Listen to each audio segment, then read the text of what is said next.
Hi guys, mo nitong sudan guys, so nilagang okra, pritong isda nga lapad, dun sa pangalan ng isda gani guys, nga lapad. Gagmay lang ni siya pagkalapad guys, kay katundag ko manggod naka frozen na guys, nya kani kay fresh pa man siya pagpalit nako guys. Nya iano nako sa ampalaya guys, o mukaon pa mo ampalaya lami kay no, mara nako sudan guys. Nya magkape dayon ko guys, so kay guys na okra, ampalaya o pritong isda mo nitong almusal. So healthy man gyapon ni siya kay ampalaya ug okra kaning gisalad ra na ako ni ampalaya guys, gitan og sibuyas bombay ug suka. Wala na mga seasoning, wala na bitchin, wala tanan guys. Kani sausaw ra po nina ako dari sa ampalaya guys, kay naman siya suka. So kani pod guys, o diba? Wala na guys, simpleng buhay pero lami kayo, masustansyang pagkain. So mamahaw jud ta, maniod to ta, bahalag magmerienda na ta, wala tay panihapon, okay ra. Kay matog naman ta, pwede ra ta manihapog sa'yo, alas 6 or alas 5, kailangan nagkakaon na ta.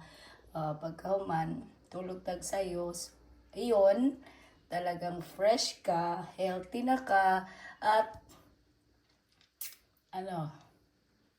bumumata ka pa. O diba? Hindi ka tatanda. So, ismile mo lang yung problema mo dyan. So, congratulations sa tanan ha. Nga mga nihatag og barato sa kuha. Congratulations sa akong mga viewers sa YouTube channel sa 90. Grabe. Igo na pod. Natay sabayan karon guys, sa mga gusto lang mo sabay, desisyon nilang ninyo guys. So, ang pangkapital nga libre ni Sheila Reyes guys, talagang nagmadaugo na pod. Grabe. Muna mukhaon ang tag-okra ug ampalaya guys. Abi ninyo glami kaya akong mga pagkaon guys, sobra kalami pa na guys. Kay di mo ko ganahan na mga lechon, karni, manok, di ko ganahan na guys.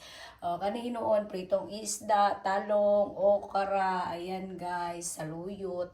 Gusto ko maglaoy og saluyot guys, bakay ganahan ko ng mga malapot-lapot nga mga gulay. Saluyot guys, na-miss na ko tong saluyot nga luto sa kong papa bang mga butangan og suwam nga mais. So lami kay to sa una guys nga gilaw. Uy, nya magpritog bulad pero dili na ko mukha og bulad guys, kay bawal mo sa bulad karon guys, kay sa edad na to nagka-allergic ko guys bisa mukha og bulad na mga hipon, pusit, dili na pwede sa kuha guys. Pero magluto gyapon ko para sa akong anak.